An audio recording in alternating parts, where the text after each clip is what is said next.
നന്മകളൊക്കെ ചെയ്യുമ്പോൾ അതിന് ഓടി നടന്ന് ചെയ്താൽ എന്താണ് തെറ്റുള്ളതല്ലേ? ദി ഗോസ്പൽ നമ്മളെ പഠിപ്പിക്കുന്നത് യേശുവിൻ്റെ അങ്ങനത്തെ ഒരു മൈൻഡിനെ കുറിച്ചാണ്. യേശു ഇന്ന് മറുകരയിലേക്ക് പോവുകയാണ്. അവിടെ വലിയൊരു ജനക്കൂട്ടം അവൻ്റെ മുമ്പിലുണ്ട്. ഈ ജനക്കൂട്ടത്തിനൊക്കെ സാധാരണ രീതിയിൽ യേശു അത്ഭുതങ്ങളും അടയാളങ്ങളൊക്കെ ചെയ്ത് കുറേയധികം അവരുടെ ജീവിതത്തെ സ്പർശിക്കുന്നു. പിന്നീട് കുറേ പഠിപ്പിക്കാനുണ്ട്. ഇങ്ങനെ ഒത്തിരിയേറെ സാഹചര്യത്തിൽ നിൽക്കുമ്പോഴാണ് ഈ കൂട്ടത്തിൽ നിന്ന് സിനഗോഗ് അധികാരിയായ ജൈറോസ് എന്നൊരാൾ യേശുവിൻ്റെ അടുത്തേക്ക് വരുന്നത്.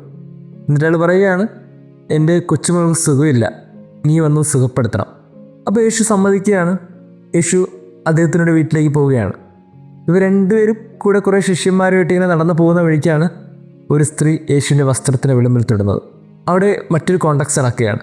ഈ പോകുന്ന വഴിക്ക് തന്നെ യേശുവിൻ്റെ വസ്ത്രത്തിൻ്റെ വിളിമ്പിൽ ഒരു 12 വർഷം രക്തസ്രാവമുള്ള ഒരു സ്ത്രീ തൊടുന്നു. അവൾക്ക് അത്ഭുതമുണ്ടാകുന്നു. അവളോട് യേശു സംസാരിക്കുന്നു. വീണ്ടും യേശു പോയി ജൈറോസിൻ്റെ കൊച്ചുമകളെ സുഖപ്പെടുത്തുന്നു. ഈ ഗോസ്പലിനെ കുറിച്ച് തിയോളജിയൻസ് പറയുന്നത് ഇത് സാൻഡ്വിച്ച് ടെക്നിക്ക് ഉപയോഗിച്ച് എഴുതപ്പെട്ട ഒരു ഗോസ്പൽ എന്നാണ്. എന്ന് വെച്ചാൽ ഒരു കാര്യം യേശു ചെയ്തുകൊണ്ടിരിക്കുന്നതിനിടയിൽ മറ്റൊരു കാര്യം ഉണ്ടാകുന്നു. അതും യേശു ചെയ്യുന്നു, ഇതും ചെയ്യുന്നു. അതാണ് ഈ സാൻഡ്വിച്ച് ടെക്നിക്ക്.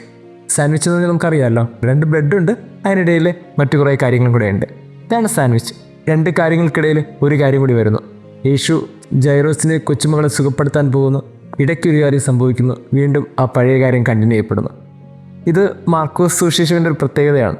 ഇങ്ങനെ ഒട്ടനവധി സാൻഡ്വിച്ച് ടെക്നിക്കുകൾ നമ്മൾ ബൈബിളിൽ വായിക്കും. യേശുവിൻ്റെ പ്രത്യേകത ഇതാണ്. നമ്മളൊക്കെ ചിലപ്പോൾ പറയാറില്ലേ, ഒരു സമയത്ത് ഒരു കാര്യം ചെയ്താൽ മതിയെന്ന്, ഒത്തിരി കാര്യങ്ങൾ വ്യാപൃതരാകരുതെന്ന്. പക്ഷെ അങ്ങനെയല്ല. യേശുവിൻ്റെ ലൈഫിൽ വരുമ്പോൾ യേശു ഒരു സമയം തന്നെ എന്തുമാത്രം ഓടി നടന്ന് നന്മ ചെയ്യാൻ പറ്റുമോ അതെല്ലാം ചെയ്യും. ഒരു കാര്യം ചെയ്തതിൻ്റെ ഇടയ്ക്ക് മറ്റൊരു കാര്യം കിട്ടിയാൽ അതും ചെയ്യും. എന്നിട്ട് വീണ്ടും ഇപ്പുറത്തോട്ട് വരും. ഇങ്ങനെ ഒരു നിമിഷം പോലും നന്മ ചെയ്യാൻ മറന്നു പോകാത്ത ഒരാളെയാണ് നമ്മൾ ഗോസ്പലിൽ നിന്ന് കാണുന്നത്. ആളുടെ പേരാണ് ക്രിസ്തു. പ്രിയമുള്ളവർ, ഈ ചെയ്ത് മുന്നോട്ട് പോയ ആൾക്ക് തിരിച്ചവസാനം എന്ത് കിട്ടി?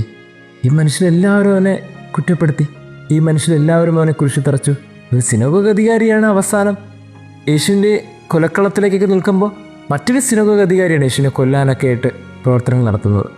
അങ്ങനെ നോക്കുമ്പോൾ ഈ ഒരേ കാറ്റഗറിയിൽപ്പെടുന്ന ഒത്തിരി പേർ യേശുവിനെതിരായിരുന്നു. പക്ഷെ ഇതൊക്കെ നടക്കുമ്പോഴും യേശുവിൻ്റെ ഒരു പ്രത്യേകത, അവനിങ്ങനെ കോൺസ്റ്റൻ്റായിട്ട് നന്മ ചെയ്തുകൊണ്ടിരുന്നു എന്നുള്ളതാണ്. ഒന്നിനിടയിൽ മറ്റൊരു നന്മ, അതിനിടയിൽ വേറൊരു നന്മ. ഇതാണ് യേശുവിൻ്റെ ഒരു പ്രത്യേകത. എനിക്ക് തോന്നുന്നു യേശുവിൻ്റെ നന്മ നമ്മൾ കുറച്ചും കൂടി ഉള്ളിൽ കൊണ്ടുവരണം. നമ്മളിതുപോലെയൊക്കെ തന്നെയാണ്. ഒരുപക്ഷെ നമ്മൾ ഒട്ടനവധി കാര്യങ്ങൾ ആർക്കൊക്കെ വേണ്ടി ചെയ്യുന്നുണ്ടല്ലേ? ഒരു കാര്യം ചെയ്യുമ്പോൾ അടുത്തൊരു കാര്യം, അതിനിടയിൽ മറ്റൊരു കാര്യം. ഒന്ന് പ്രാക്ടിക്കലായിട്ടൊക്കെ ചിന്തിച്ചാൽ ഒരു ഫാമിലിയിലെ ഒരപ്പൻ അല്ലെങ്കിൽ അമ്മ മക്കൾക്ക് വേണ്ടി രാവിലെ മുതൽ രാത്രി വരെ അധ്വാനിക്കുന്നു. അതിനിടയിൽ അവരുടെ കാര്യങ്ങൾ ചെയ്യാൻ അവർ മറന്നു പോകുന്നു. ഇതിനിടയിൽ കൂടെയുള്ള പ്രിയപ്പെട്ടവരുടെ ബന്ധുക്കളുടെ കാര്യങ്ങളൊക്കെ ഇടപെടേണ്ടി വരുന്നു. ഇങ്ങനെ ഒരു കുടുംബത്തിനകത്ത് തന്നെ എന്തുമാത്രം കാര്യങ്ങളാണ് ഓരോ മനുഷ്യർ വ്യാപൃതരായിക്കൊണ്ടിരിക്കുന്നത്. എന്നെ കേൾക്കുന്ന ഏതെങ്കിലും വൈദികർ, സന്യസ്തരൊക്കെ അവരെ ഏൽപ്പിച്ചിരിക്കുന്ന ഒരു ശുശ്രൂഷ, ഒരു ഇടവക അല്ലെങ്കിൽ സ്ഥാപനങ്ങളൊക്കെ ഓടി നടന്ന് കുറേ നന്മകളൊക്കെ ചെയ്യുന്നുണ്ട്. ഭക്ഷണം കഴിക്കാതെ ജീവിതത്തിൻ്റെ അവരുടേതായ ഇഷ്ടങ്ങളൊക്കെ മറന്നിങ്ങനെ ഓടി നടന്ന് ഒത്തിരിയേറെ നന്മകൾ ചെയ്യുന്നുണ്ട്. ഇതിനിടയിൽ അവർക്ക് നൽകപ്പെട്ട മനുഷ്യർക്കും അവരെ കേൾക്കുന്ന മനുഷ്യർക്കൊക്കെ അവർ നന്മ ചെയ്യുന്നുണ്ട്. ഇങ്ങനെ സ്വയം മറന്ന് ജീവിക്കുന്ന കുറേ മനുഷ്യർ യേശുവിനെ പോലെ ഈ ഭൂമിയിലുണ്ട്. ഒന്ന് കണ്ണ് തുറന്ന് നോക്കിയാൽ മതി, നമ്മുടെ ചുറ്റും കുറേ മനുഷ്യരുണ്ട്. ഒന്ന് കണ്ണടച്ച് നോക്കിയാൽ മതി, അത് നമ്മളും ഓരോരുത്തരും തന്നെയാണ്. പക്ഷേ പ്രിയമുള്ളവരെ, സങ്കടം ഇതാണ്, ഒരു സാൻഡ്വിച്ച് ടെക്നിക്കിലൂടെയൊക്കെ നമ്മളും കടന്നു പോകുന്നുണ്ട്. പക്ഷേ അവസാനം എന്ത് കിട്ടും?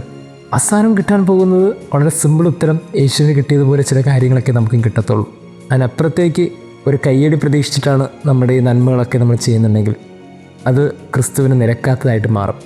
തിരിച്ച് ക്രിസ്തുവിന് ലഭിച്ച പോലെ ഒരു സെൻഡ് ഓഫ് ഒന്നും കിട്ടാതെ, ഒരു നല്ലൊരു ഫെയർവെല്ലൊന്നും കിട്ടാതെ ഏറ്റവും മോശപ്പെട്ട ഒരു ലെവലിൽ നമ്മളെയൊക്കെ ചിത്രീകരിക്കുന്ന ഒരു സാഹചര്യം ഉണ്ടാകുന്നുണ്ടെങ്കിൽ പ്രിയമുള്ളവരെ, ആരുടെയും കണ്ണ് നിറയരുത്.